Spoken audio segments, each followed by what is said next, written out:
December 6, 1991, Austin, Texas. Police radios crackle as a call comes in. A fire has broken out inside a small I can't believe it's yogurt shop. Firefighters rush to the scene, but what they find inside is far worse than flames. 4 teenage girls, bound, gagged, and brutally murdered, their lives cut short in a crime so shocking it left an entire city paralyzed with fear. For decades, the yogurt shop murders haunted Austin.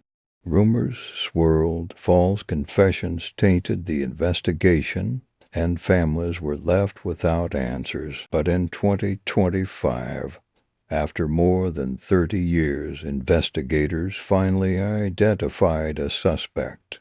This is the chilling story of the yogurt shop murders. The victims were 4 teenage girls: Jennifer Harbison, 17, and her sister Sarah, just 15 years old. Eliza Thomas, 17, who was working the evening shift with Jennifer. Amy Ayers, 13, a close friend of the girls who tagged along that night. They were described as bright, happy, and full of potential.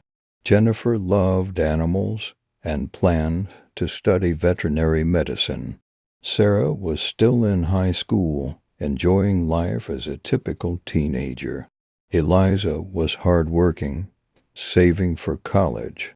And Amy, the youngest, was bubbly and adventurous. On that December night, the girls planned a sleepover after Jennifer and Eliza finished their shift.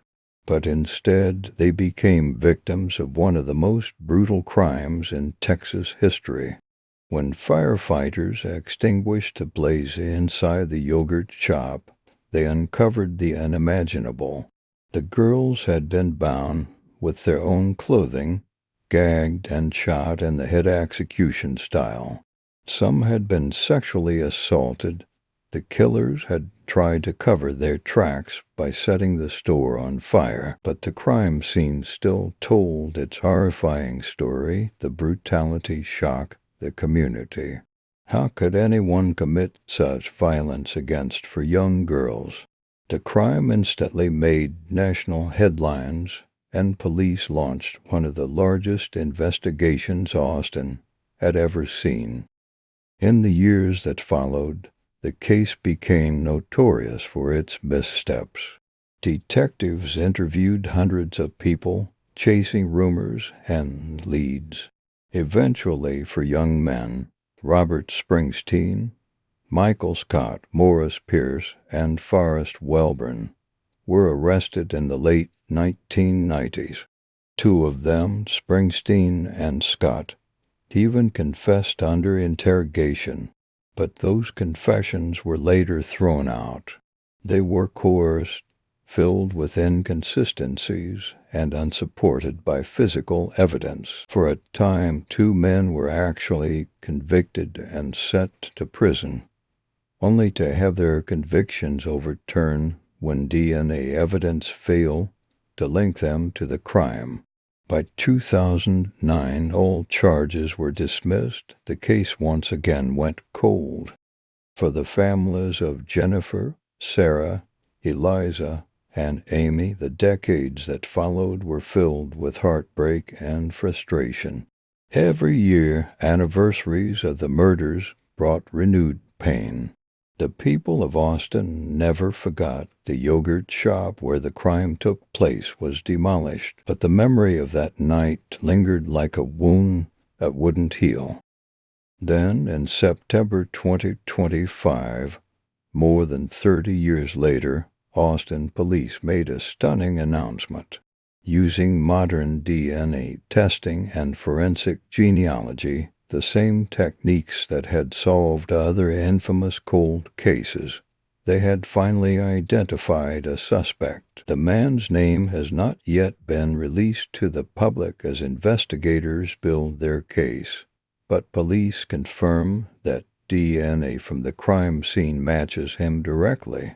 After years of false leads and frustration, There is now a clear path to justice. Forensic genealogy works by comparing DNA found at crime scenes with samples uploaded to ancestry and genealogy databases.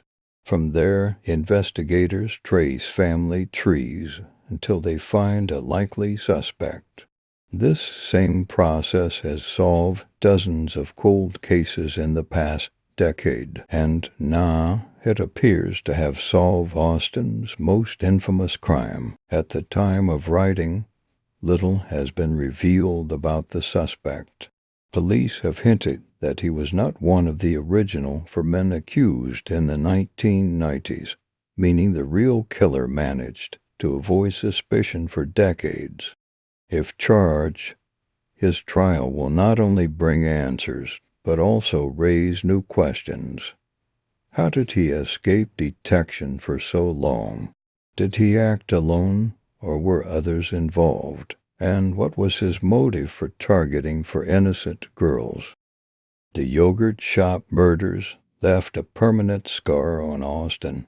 It changed how police approach major investigations and highlighted the importance of forensic evidence.